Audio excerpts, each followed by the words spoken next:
My High Club, is that the one where... Yeah, I'm not that now, man. I thought this was a family-friendly podcast. Is that how you're rolling? My name is Babatunde Aléshé. I am a stand-up comedian. If you say that to me one more time, I will do voodoo on you and you will die. I was always the class clown in school. So that was my thing. After watching Eddie Murphy at a young age, I was just like, man, that's what I want to do. I met a comedian at an award ceremony. He was just like, I'll put you in touch with my manager. His manager is John Simmet, who happened to be Dipsy from the Teletubbies. Wow. Dipsy. He was the guy that gave me my first gig. Oh, God. I was 200 feet in the air on this rotating frame. It started raining heavily. Could it be any harder? And I was like, oh, like, I don't have to do it now because it's raining. Antoinette was just like, who told you that? Anything else, Babatunde, that you'd like to tell us? Yeah, I'm afraid of frogs as well. They're like, frogs, okay. When it was on my neck, I was just like, You grilled that Hancock. You were grabbing booty, bro. oh, give her. When he walked in, no one was happy about that. Really? We were all visibly pissed. Because you messed up. But there was also in the back of our minds, we were just like, just gonna be some good TV. Welcome to the Mile Fly Club, your VIP lane to first-class travel tips, tell-all talk and turbulent life tales. Think the Mile High Club, only with more clothes, but no less outrageous. Each week, I'll be inviting high-flying, globe-trotting guests to bear all in my club. So if you're searching for some tantalising travel tidbits and a good old gossip, you've arrived at the right destination. Now sit back, relax, and get ready to take off with the Mile Fly Club. Ladies and gentlemen, we've now reached our cruising altitude. I'll go ahead and turn off the seatbelt sign, so sit back, relax, and enjoy the flight. This episode is brought to you by Riviera Travel. Looking for an unforgettable holiday around Europe? Riviera Travel has over 80 European tours to choose from. Everything you need is included in the price, like flights, hotels, and excursions. And did you know that Riviera also offers luxury river cruises, worldwide tours, ocean and yacht cruises, and solo traveller holidays too? And right now you can save 15% off all holidays with promo code LauraHam15. But hurry, this exclusive offer is for a limited time only. Riviera has been a Which recommended provider for 13 years, so you know you're in safe hands. Ready to discover your next adventure? Explore Riviera Travel Holidays today. He's one of the hottest and most in-demand comedians in the UK. Originally cutting his teeth on the black comedy circuit of East London, he's landed acting gigs on New Tricks, Waking the Dead and EastEnders. However, comedy was always firmly in his sights, and with a little help from a close friend and fellow comedian Mo Gilligan, he started carving out a path as one of the nation's favourite funny men. Laughing and joking his way to the top, he is flying high after appearing on primetime shows such as Live at the Apollo, Taskmaster and I'm A Celebrity, Get Me Out of Here. Now there's only one place left for him to land. Welcome to the Mile Fly Club, Babatunde Aléshé. Baba, thanks for joining the club. Thank you for having me. It is so great to have you here. So do you know any travel jokes? No, I don't. Oh, know. great. That means that I have to share mine with you. Oh, yes, I love this. Okay, why... You're not going to love it. Why did the golfer take 2 pairs of pants on holiday? I don't know. Because he thought he might get a hole in one. Oh, that's so bad. I know. Look, do you know what? When they asked me, do I know any travel jokes? I was like, oh my God, are you serious? No, that's why we leave the jokes to you and the travel chat to me. That's so bad. Do you know, well, you're laughing. You're laughing. There's actually 2 things I'm really bad at in life, and that's jokes and being on quizzes. I'm terrible at quizzes. Absolutely hate You're being not on more quizzes. terrible than me. No, trust me, I am pretty bad. Did you not see me on The Chase with Bradley Walsh? It was horrendous. Oh, no. So look, talking travel, that's why we're here. Mm-hmm. Where do you guys as a family like to go on holiday? Oh, man, we've been to many places, but the one place that we've visited quite a bit, Barbados. We love Barbados. What is it about Barbados for you? I think out of all the Caribbean islands that we've been to, I say all the Caribbean, we've only been to one, Barbados. No, you know what it is? You know what it is? It's peaceful. It's really calm. It's not as because my wife is Jamaican, so she knows obviously Jamaica. She grew up there, and for her, when it comes to holidays in the Caribbean, she's just like, I just want to enjoy myself. Whereas if she goes back home, obviously she has to see family. And that is not always as smooth sailing. Be careful what you say. No, but you know what I mean. No, I'm not, no disrespect to our family, but you know what I mean. Like, it's not always as smooth sailing as it should be. And so for that reason, it's just like, well, let's go Barbados. Let's actually enjoy ourselves. Let's enjoy the music, enjoy the food, and have a good time, especially because we got 2 children. So that's why. That's a long flight with 2 young children. It is. And they cope all right with that? They do. We fly business. Sorry? Huh? Sorry?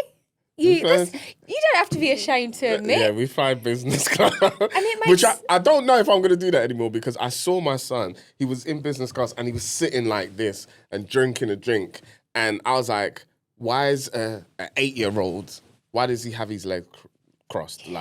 Like he's a grown man. I was just like, nah. It's so hard, isn't it? It really is hard because it's a long old flight, and I appreciate, with 2 small young children, making it as easy as possible for you. But actually, you don't want your children to turn out. I got on a flight once with my son, but with my children, Easter holidays, going to the Maldives, and we were flying economy because we had the bulkhead seats because it was actually, it was Easter holidays and it was really expensive. Yeah. And my son got on the flight and he went, I went, sorry, what are you doing, what are you doing, Rocco? And he went, the seat doesn't lie down. And I was like, are you for real? I was like, right, hang on, let me explain to you. Do you want to get to the Maldives? Do you know how you are going to the Maldives first stop? But do you want to get to the Maldives and actually do stuff when we get there? Or do you want to just sleep on a plane and then do nothing when we get there? And he was like, no. So it's so hard. Yeah. Maldives though. Now the question I get is, which cabin are we sitting in when we go flying? I'm like, no. Stay short haul. What about any short haul holidays? Oh, anywhere in Europe, to be fair. We just went to Crete, me and my wife. Greece. And that was so nice. Yeah, Crete's beautiful. Oh, I did not want to leave. It was just me and my wife because it was her birthday. So my children stayed with their nan and we went there, and at the beginning, I was just like, the hotel we stayed at, I was just like, there's no beach. What is this? And she was just like, oh, it's an adult-only hotel. And I was like, I need some sand. Like, what is this? And give it 5 hours. I was just like, I love this place. Who needs the beach? I thought you were going to say, who needs the kids? No. That too. Don't get it twisted. That too. But I was just like, who needs the beach? I was just like, I'm by the pool. Give me some more drinks. And I was just enjoying myself. It was so peaceful. But yeah, Crete was so nice. Well, I just got back from the Amalfi Coast. And that is somewhere very special to go. I need to take some ideas from you. You go to the good places. Well, Crete's pretty nice, but I went to the Amalfi Coast with Riviera Travel and had an amazing time. Kind of a nice mix of amazing food, amazing scenery, historical sites, Lovely. Which was incredible. But, look, we'll talk loads more about travel, but I want to go back to the very beginning. Okay. At 17, that's when you actually started gigging, didn't you? Yeah, 17 years old. So what made you think you wanted to become a comedian, and where does Dipsy from the Teletubbies come in? All right, so the reason why I wanted to become a comedian, I was always the class clown in school. And just making jokes. I enjoyed hearing people laugh. So that was my thing. After watching Eddie Murphy at a young age, I was just like, man, that's what I want to do. And so I'd always practice jokes. I would always come up with jokes at home and then practice them, at school, tell people jokes and, got the attention of all my friends. And there was other funny guys in my school as well. But for some unknown reason, they were just jokers. I was more of a comedian even back then because I would tell structured jokes. Okay, is that what makes the difference then from being a joker to a comedian? Yeah, because anyway, you've got friends that have got good banter, but they can't stand up on stage. That's a totally different skill. So in conversation, somewhat for example, sometimes when people meet me and we're just talking, they're like, oh, I thought you'd be telling jokes every minute. And I'm like, nah, I'm a normal person, right? But when I get up on stage, it's different. You know what I'm saying? Because I've written jokes, I've structured it in a way which I can deliver. Yeah. You know, it's my job. I do that for a living.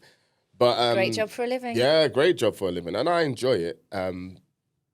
But yeah, in conversation, you might know somebody who's like got loads of banter, all of that. But someone like me who is a comedian, it's different, it's structured. So yeah. Just because you've got banter doesn't necessarily mean you can stand up on stage.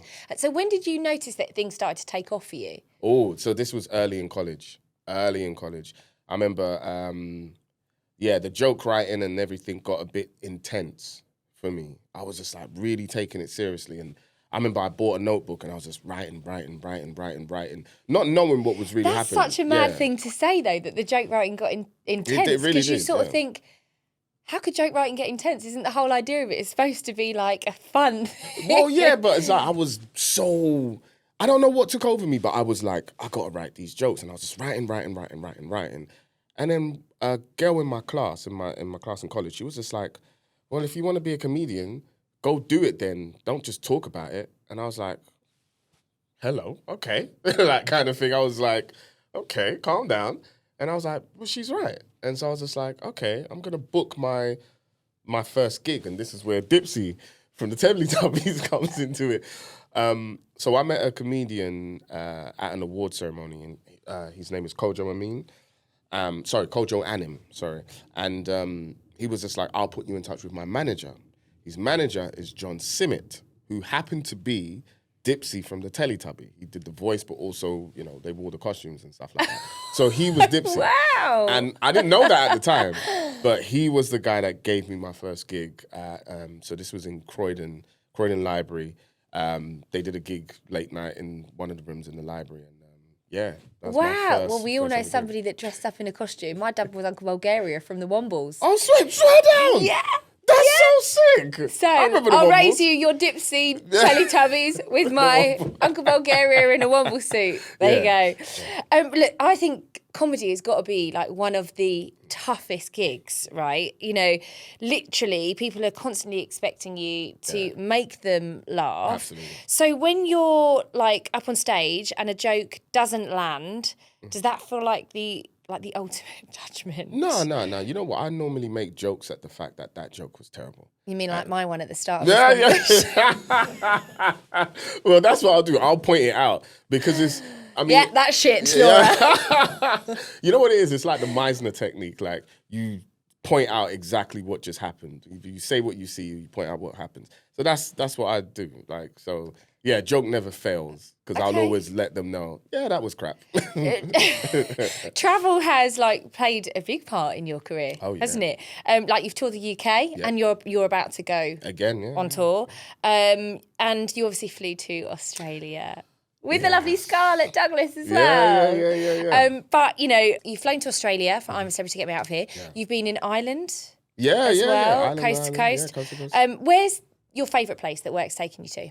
Oh, I'd have to say Zambia. We did Dangerous Roads, and we filmed that in Zambia, and that was amazing. Wow, what was that? What was Dangerous Roads? Yeah, Dangerous Roads is on Dave TV, and we basically we drive on dangerous roads, and we were driving in the Lower Zambezi, so like through the Rocky Mountains and then into the safari, and so normally on dangerous roads it will be like roads that gonna give you a bit of a tricky obstacle. They put you in a 4x4 and you kind of have to work out how to drive over like a little hill or little obstacles.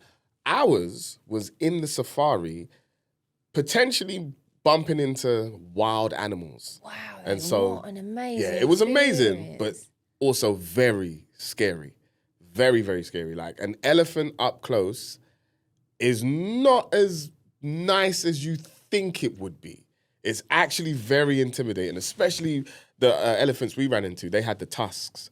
And so obviously we had an expert and everything, and they were just telling us, they were reading the elephant's body language. So sometimes when we were getting too close, it was just like, all right, just stop, because the elephant's showing signs of, being being a bit scared and fearful. And especially one elephant we bumped into had some young'uns with them. So it was just like, just stay here for a while and let them clear. But the scariest part of that, it wasn't just dangerous roads, it was just dangerous altogether. So the director was just like, I got a good treat for you. And I I'm like, oh, wicked, man, because we've had some days where it was just like, staying in camps where there was hippos and stuff. And I was just like, I can't wait to have this treat that he's talking about. So we arrive at this safari camp. This is in the middle of the Zambezi safari. We get there, and I'm like, what's so special about this place? Then this woman comes up. She goes, just to let you know, we do get guests in this safari, in this camp. So I'm like, what do you mean by guests? What kind of guests? She was like, oh, some guests. Yesterday we had a lion, in the middle of lunch. I said, sorry, what? What would you say? She's like, yeah, a lion showed up. I was like, what did you do? She was like, we just, calmly backed off. I said, calmly back? I'm not calmly doing nothing. The minute I said that, we heard some rustling in the trees. An elephant literally just comes out the bushes, and she's just like, okay, back up. And I'm like, like it was huge. So it's just eating from the tree. We're like far, far back, but we were still very close. I turn around, there's a group of baboons just trailing off. But they're in the distance, but they're just trailing off. I'm like, what is this? What is this? What is going on right now? The place was amazing. Then the director goes, okay, we're just going to do a little obstacle, and then that's us wrap for the day. What's the obstacle? We're going canoeing. Oh, cool. That's amazing. We get into in the canoe. I look across, there is one big alligator just cotching, literally just sitting on the side. I'm like, is that real? They're like, yeah, that's real. I'm like, okay, I don't like this, but whatever, like, let's go. So we start canoeing. The expert goes, just to let you know, this is all on camera. There's hippos in here, there's crocs in here. So if you drop, just stay still. The life jacket will keep you afloat, but don't make no sudden movements because a croc will come and that's you. I'm like, how is this a treat? Yeah, I'm like, what have I signed up for? And how is this a treat? I thought you said this was a treat. Anyway, we see the hippos, blah, blah, blah, blah, blah. They give us warning signs, because that's what they do. When you get too close, they give you warning signs by flaring their nostrils and blowing water out. So we're like, okay, we're too close. Everything was going smoothly. The director goes, we just need one last shot. We're getting it on the drone. I'm like, all right, cool. We sail out. The current pushes us in the direction of the hippos, and we are sailing fast because the current has just decided it wants to go crazy. The expert goes, uh-oh. I'm like, what do you mean, uh-oh? I'm like, what do you mean by uh-oh? He's like, all right, just calm down. We're trying to sail back. We get 30 meters to the hippos, and all 6 of them literally pop their heads up. And I'm like, yo, get the safety boat. I have never been so scared in my life. But other than that, Zambia was absolutely breathtaking.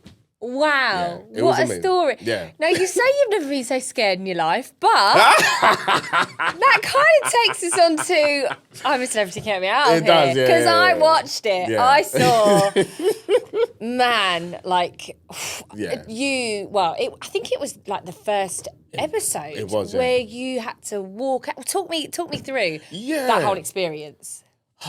I hated that so much. Yeah, so I'm afraid of heights, right?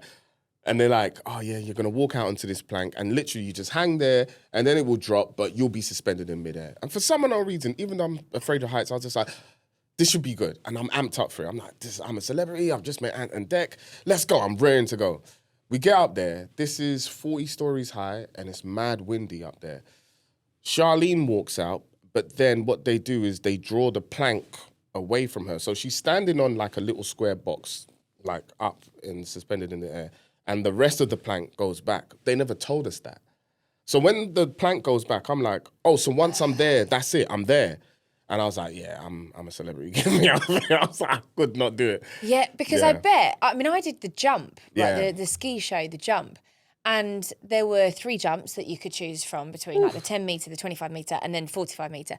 And I actually, at the time, was the only female, like when all of the celebrities were in it, that was cleared to do the 45 metre jump. But I'd also just had a baby, right? So I was like, right, I've got my son with me and I could ski. But on the TV, it didn't do it justice. And so like I would send photos back to people and I'd be like, oh my God, this is 45 metre jump, 45 metre, this is crazy, great. And they'd go, oh, whatever, Laura, you could do that. You could do it. I went, do you know what? You come out here and you go to the top and see just how bad. So I can imagine. But that's what happened with me with the second challenge that I had to do by myself because I failed the first. So everyone voted for me to do another heights challenge. And so I was 200 feet in the air on this rotating like frame. And I had to obviously go around picking the stars. But then what happened is that it started raining heavily. But on TV, the rain doesn't look as bad as it was on the day. It was so bad. Torrential. And I was like, oh, like, I don't have to do it now because it's raining. Antoinette were just like, who told you that? They were like, bruv, get up there. And I was just like, you taking a piss? They were like, 3, 2, 1, go. And then the thing just starts going in the air. And I was looking at them like, are you serious? Because it was bucketing down. Yeah. Well, you're only born with 2 fears, right? That's the fear of falling and loud sounds. And loud noises, yeah. You grilled Matt Hancock, who then resigned as the health secretary. What was he really like? And how did your famous booty grabbing go down? You know what? He was... people hate me when I say this, but he was cool. He was. Why do they hate you? Like, that's your opinion. No. They hate the fact that I say he was cool in the jungle. But he was. Yes, obviously we all know what he did. It was terrible. Blah, blah, blah. I grilled him for that, right? Cool. But him as a person, in that circumstances, in the jungle, you know, fighting for us to have food, because he did a lot of the challenges. I have to take my hats off to him. Like, he did so well. With the grilling and stuff that you sort of had with Matt, did you ever watch back any of the episodes to see what made the cut and what didn't? Yeah, a little bit, not too much. I probably watched like 3 episodes. And right, so were there things that you asked him that we didn't see? Oh, 100%. Me and him had a lot of conversations, one-on-one. I can't even remember too much, but it was just like normal conversations, just me. We spoke at length about like his love life to Gina and, you know, everything that kind of happened, led up to all of that. We had those conversations, and like I said, I've just got to respect. I've just got to respect him. He's a human. Yeah, there's that, and in the jungle, once we got past the whole initial animosity towards him, because when he walked in, no one was happy about that. Really? Yeah, we were all visibly pissed because it was just like, you out of everyone. But there was also in the back of our minds, we were just like, this is going to be some good TV. So there was that. But no, we had a great time. And when we got out the jungle, we had an even better time because we all went to dinner with each other. And, you know, obviously Mike Tyndall and his wife, Zara Phillips, she was there. And everybody, we like literally just got tipsy and got merry and had a freaking great time, man. And are you still in contact with everyone? Oh, really? How everyone. often do you all get together? We haven't got together probably like a year and a bit, to be fair. Everyone's been pretty busy. We talk a lot. Yeah, we talk a lot. We now interrupt your flight for a word from our advertisers. Hi, I'm Laura Hamilton. If you've ever dreamt of owning a property abroad, whether it's a holiday home, an investment, a renovation, or even a place to relocate, then my brand new course, My Property Abroad, is for you. Buying property overseas is exciting but also overwhelming, and that's why I've created this course to give you all the tools, tips and confidence you need to make smart decisions when buying abroad. From choosing the right location, understanding local laws, dealing with agents, and even making the most of your property as a rental, I've packed everything I've learnt into simple step-by-step lessons. Join the community at mypropertyabroad.com to find out more. Finding a reliable tradesperson shouldn't feel like a full-time job. I've developed over 20 properties, and believe me, I've had my fair share of no-shows, missed calls and mystery quotes. That's why I love Worky. It's a brand new app that lets you book trusted tradespeople, electricians, plumbers, decorators, all vetted and reviewed. You can choose when they come, see real-time availability, and even filter for preferences like pet-friendly or female-only if that matters to you. Simple, smart, and no more chasing quotes. Download Worky today and book with confidence. So who was your favourite campmate? And who were you hoping that the public would boot out? Who I hoped was Matt, 100%, because it's Matt, innit? It's the easy target. But my favourite campmate was Mike Tyndall. Really? Yeah, what was it about Mike? He's just a natural leader, man. Obviously, you know, coming from a rugby background, He's a leader, but he's so friendly, man. He's just so cool, and every day he would be rapping and singing, and he's just an all-round top guy, and he's given me so much advice, and his wife is so cool as well, man. Oh my gosh. Like, yeah, when we were out and about having dinner and stuff like that, just talking to both of them, I was just like, you guys are so cool, man. Like, yeah, he's just a top guy. Do you think he surprised you more than anyone else then in there? Well, yeah, because I don't watch rugby, so I didn't know too much about him. And I didn't know that he was married to royalty, so there was that. So once I kind of got to know his story, I was just like, wow, like you're pretty cool. You have a cool life story. But just in general, he's just a very nice person. Obviously, Scarlett Douglas, me and her were really cool and close in there. We still talk and stuff like that. But I think Mike, for me, surprised me the most. Actually, Boy George surprised me because he is friggin' hilarious. He is so funny. He has banter for days. He's got banter, but could he be a stand-up comedian? No, he couldn't. No, he's too raw for that. He couldn't get away with some of the stuff he would probably say. But he's just funny. He's like a big child because he hate me for saying this. There was a day where he ran away from the crew because he was refusing to walk back to camp. They were like, "Oh, you got to walk back with the rest of your campmates." He was just like, "No, get me one of those buggies and take me up." He's just like, how old is he? I think he's like 50 or something like that. And someone else that was older got taken back to camp, but they were diabetic. It was Sue. But then he was just like, you take me back in the buggy as well. And they were like, no, you're healthy. You're completely healthy. Just walk back. He ran off in the middle of the jungle. But Escaped? This is like, Tried to escape? I turned back and George tried to escape. He was blowing down the road. And I couldn't stop laughing because I'm like, outside of the camp, it's a real jungle. So you don't know what you're going to run into. So when he ran off, it'd be those hippos and baboons. I was like, where are you going, bro? And what did they do? How did they chased him. I was pissing myself. Like, seeing him run off is the funniest thing I've seen in a long time. Like, he was proper, like, we didn't see that on TV. No, the cameras weren't set up there. Of course and not. They were like, George, come back! And he was just darting down the hill. Brilliant.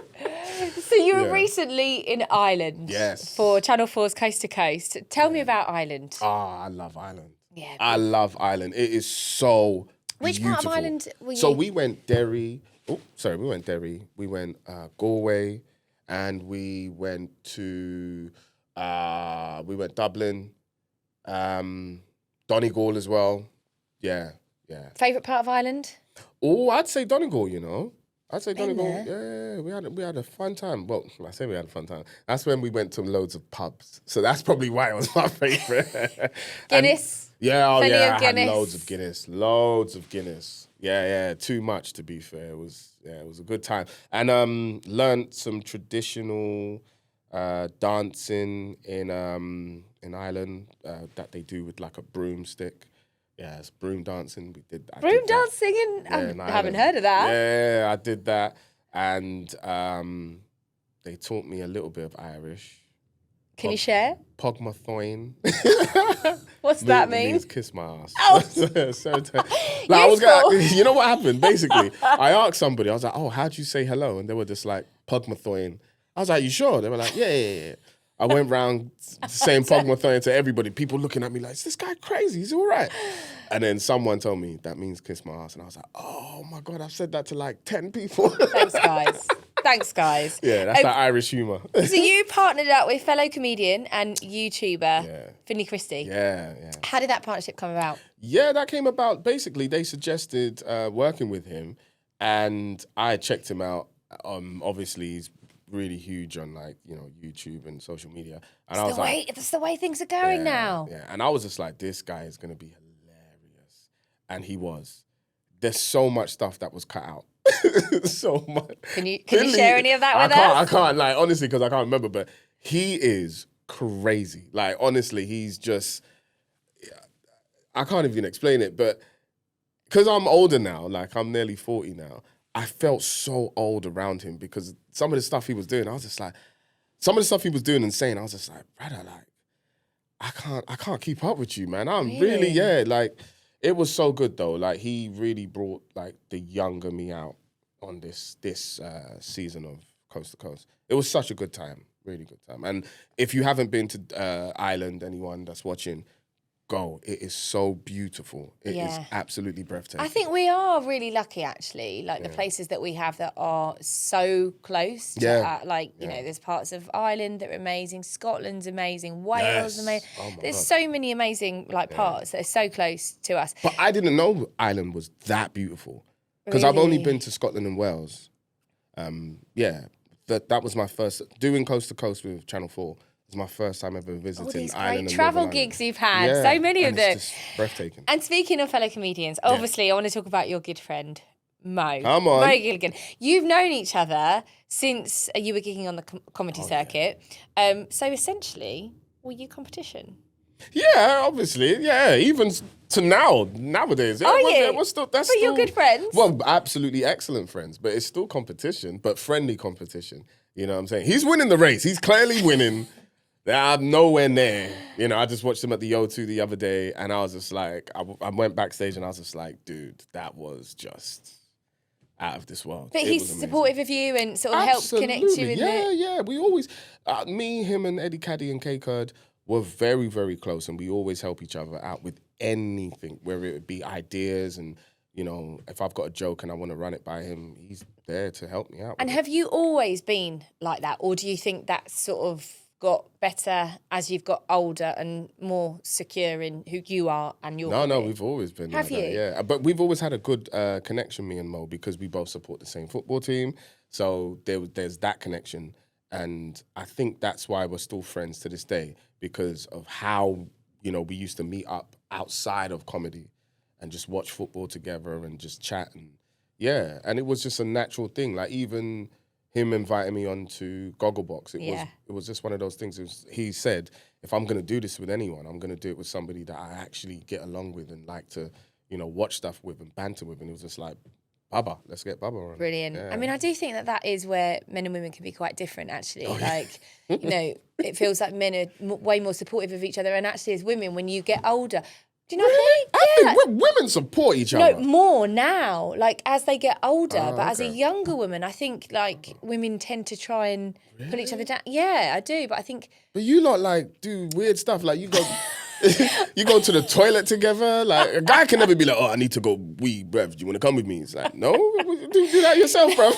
What do you want me to do for you? Like, but you ladies will be like, "Let's go to the toilet," and you get excited about it. No, but I just mean like from a career point of view, it does feel like younger women don't want to sort of help. Whereas the older you get, it does feel like, you know, they all lift each other up, and it feels like guys do that. That's interesting. Okay. Yeah. So tell me about Gogglebox. How it is filming that. Oh, I'd love to do that. Listen, you should do it. Oh my God. Yeah, Gogglebox is so good. We just have jokes, man. But we really give them hassle because Mo will fall asleep after eating, and then sometimes we just won't stop bantering. So they have to really control us. Do they? Yeah. So when you're filming then, how long does the filming episode take? Things I can't say. Why not? But all I'm saying is that we watch a lot of TV. We watch a lot. We have a hamper. Do you know? What's in your hamper? Oh, God, what is in a hamper? Just loads of like fruit and popcorn. That's the number one thing for me and Mo. Fruit, popcorn, water. What else do we get? Like little treats like M&Ms, little chocolates. So you're living the dream. You watch TV and have hampers. You travel to all these amazing destinations. Yeah, you watch TV with your best mate. Yeah. Let's travel to Nigeria. Oh, I've not been, by the way. I know, it's terrible. But your mum's from... My mum and my dad are there. I'm from there. I've never been. Have you not? I've never been. Why not? So, two reasons. When we were growing up, it was a single mum. We didn't have money like that. And now that we do, I've not had the time to actually go back, you know? Yeah. Because I'm always busy. But we are intending to go back next year. Yeah, as a family, it's really interesting because my dad was born in South Africa. Yeah. And his parents both died when he was 4. Okay. And he got adopted to a family in the UK, and he hasn't been back to South Africa Oh. once. But I've travelled back there. Yeah. Working and stuff. Yeah. So my word, you should definitely I can't need wait. to. Barbados, no, you need to go to Nigeria. Yeah. Has your mum influenced your stand? Yes. I didn't even finish the question. Listen, being born to Nigerian parents, just being Nigerian, British Nigerian, whatever, first generation, you're gonna get a lot of inspiration because of the number one, the accent is, so big. Nigerians were very loud and very blunt. And then, you've got the vibrant colors of all the attire, what we wear, and then the food. But just in general, Nigerians are very witty people, So, yeah, like quoting some of the stuff that my mum has, said to me back in the day, like if I make a mistake, my mum will be like, "Are you stupid?" Like things like that. And like all other African children, West African children can relate to. So, yeah, being Nigerian has definitely influenced. So she brought you up as a single mum, and then obviously you've got when did she meet your stepdad? No, my mum never remarried. Oh. Yeah, she never remarried after. She had boyfriends, but me and my sister ran them out. No! We were just like, we don't like you. Do you really? We made life hell for, especially one of her boyfriends. We made life hell for him. Man. We were really bad to him, and I don't apologize for that. He needed to go. What's his face? Your poor mum, though. Yeah. She's never met anyone. Well, she has met loads of, well, not loads. No, but yeah. you've run them all out. Yeah, but there was two. You know what it was? There was one guy who we were like, we like him, but that never worked out. And then the last boyfriend, who shall remain nameless. Oh. We just didn't like him, so we really were bad. Yeah, we didn't kick him out, but it got tense. Interesting. Yeah. Interesting. Yeah. Because I come from now, a situation where, I'm not with my children's dad. Have so you it's remarried like, or you? No. Have I remarried? Are How you mad? did it? Never. No. Do you never know what go back. No, I feel very different about marriage now. I don't feel Really? I don't feel like it cements a relationship. I hear that. And I don't know. I do feel like, is it not quite old-fashioned marriage? It depends what you want. Yeah, I I would don't. say. I mean, that's a deeper conversation. Yeah, but you know what? It's because I'm coming from my marriage, which is like It's Leone, isn't it? Yeah, not to brag. No, I have a fantastic time. Good. Good. Yeah. That's what it we has would, to be. It has to be fun. And obviously it's great because you're mixing work. your relationship with work because you've got a podcast as well, right? Well, that's not by choice. That's because my wife is just like, we're going to do this together. And so it's like, okay then, woman. Because she believes I'm having so much fun doing what I do. Obviously traveling and everything. She's like, She wants to be part of it. Yeah, she wants to be part of it. She's just like, you're having fun when you go to these places. And I'm like, yeah, but it's still work. But how lucky are we, really? Yeah, And, my children, absolutely. it's something that they say to me, like when I take them to school in the morning, they're like, what are you doing today, mummy? And I'm like, I'm going to record a podcast today. Yeah. And they're like, oh, your job's so fun, It is. isn't it? Like how you're so lucky. And I'm like, no, we've made it. Like this, our life choice. And sometimes it's tough because, work is not always there. Yeah. And but, so I get it. I get it, you kind of want to be an inspiration to your children to see them that you can be working a lot. Yeah. So you might as well do something you love. Yeah, absolutely. So she mentors entrepreneurs in the travel space. Does. And she is so... How does she mentor them in this? So she coaches them in terms of how to get other people to sign up to be independent travel agents. Right. Yeah, so that's she what must love what she does as well. Oh, yeah, she does. She was on a call yesterday, which went on for ages. And I'm just in the living room like, woman, would you hurry up and come and hang out with me? Like, you know what I'm saying? I kept going into the office just looking at her like, come on now, like, I'm here. But it must be lovely for you to see, you enjoy your job, she enjoys her job. And look, talk about enjoying your job. You're going out on tour again, and you've called, the name of your tour is The High Expectations. How did you come up with that? So after my last tour, because it went so well, I kind of was just like, now the pressure's on to kind of like either top that or at least do the same. Because first debut tour, over 30,000 tickets sold. Thank you, everybody. Wow. Yeah. And, you know, got great reviews. And I was just like, man, how do I come back again? How do I prove to people that I'm not a one-hit wonder? Not, you know, this wasn't just because of like, you know, the success after I'm a Celeb and Taskmaster and all these things. How do I show the people that, like, I'm here to stay?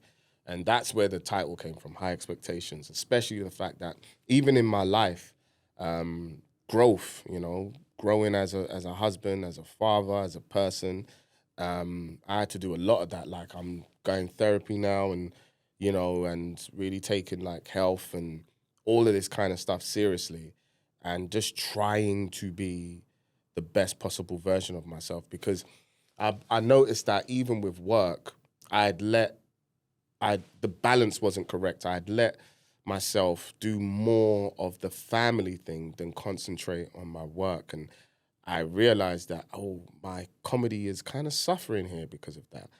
And I kind of need to make sure that it's even. Yes, I'm the all-round family man, but I also have to work to provide for everybody. So just had to get the balance right to be like, let me also do this, you know? Do you think that's possible to be everything all at once? Or do you not think in life sometimes there'll be an area where you're doing better in that and that thing suffers just because that's the way it is? Yeah, I do. I agree with you. And it's not always nice, though, like the feeling of having to say to my wife, I got to go, and she's with the 2 children. And I'm like, I got to go now. And I can see she clearly needs me, you know. But I'm like... So you have that guilt sometimes? Yeah, sometimes. And I'm like, if I don't do this, we won't be eating. Like, you know, we won't be having the stuff we have. So I make sure when I'm at home, I'm at home. I'm focused, I'm with my children, I'm doing what I do. But I also have to say, okay, guys, Daddy needs to go and write now, or Daddy needs to do this, or babe, I need to go gym, I need to do this, I need to take care of myself. And I also create enough space for my wife to get that equal opportunity so that she can do that for herself. Yeah. But it's been a lot of growth. But that's where the title and all the experiences that I've been going through in the last, especially 2 years, to all those stories and everything, and even watching the world, actually, the world at large, and especially what's happening here in this country now, I'm starting to... That's where all the stories came from for my tour. And so, yeah, High Expectations. What TV show do you love doing most and why? It has to be Gogglebox. Does it? Yeah, Gogglebox that's like coming home. That's what that feels like to me. Every year when we get to do it again, that feels like, I get to go home again. It honestly does. The house that we go to, and yeah, it is brilliant. And the fact that me and Mo's relationship is just so solidified. It's very telepathic. We don't have to try and set up a gag or anything. It's just like, let's just be ourselves. And that's the great thing about, I would say, for me, watching my career, even I'm sitting in it, but also being an onlooker, I was trying my hardest to be something to become famous. And then when I did Gogglebox, I was just like, I just get to be myself. And people loved me for that. And I was like, this is brilliant. And so, yeah, that's the best thing about doing Gogglebox. So you got any travel plans coming up? Yes. Apart from your tour? Yeah, other than my tour. So Jamaica's on the list. We might do that. We most likely will do that for Christmas, because we always go away for Christmas now. And Nigeria definitely on the list for next year. And Portugal, hopefully, this year. We want to go to Douro Valley because I'm a big wine enthusiast. I was going to say wine. Yeah.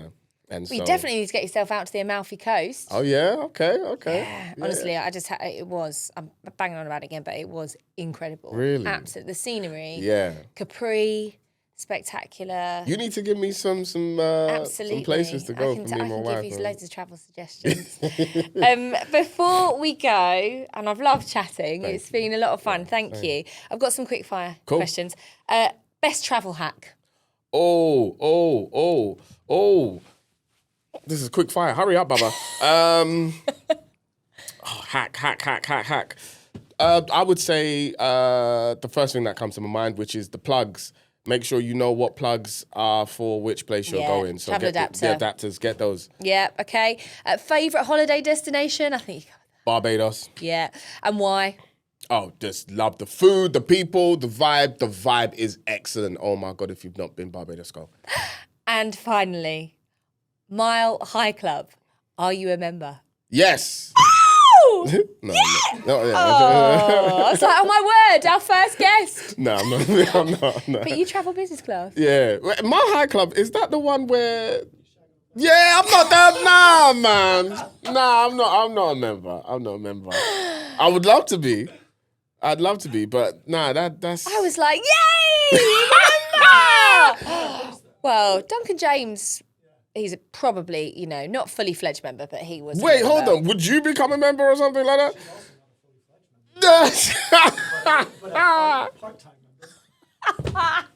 Right. On that I thought this was a family-friendly podcast. Okay. Say no more. Is that how you're rolling? Oh, my Lord. Okay. No, we're not members, no. Oh, Baba, I've loved talking to you. Thank you so much. Thank and you I so hope the tour is, I know it'll be a huge success. Thank you very much. Thank you. Hey, Mile Fly Club. Thanks so much for travelling with me on this episode. For more content like this, please click the subscribe button. And for the full podcast interview, check out the Mile Fly Club on all major audio streaming platforms.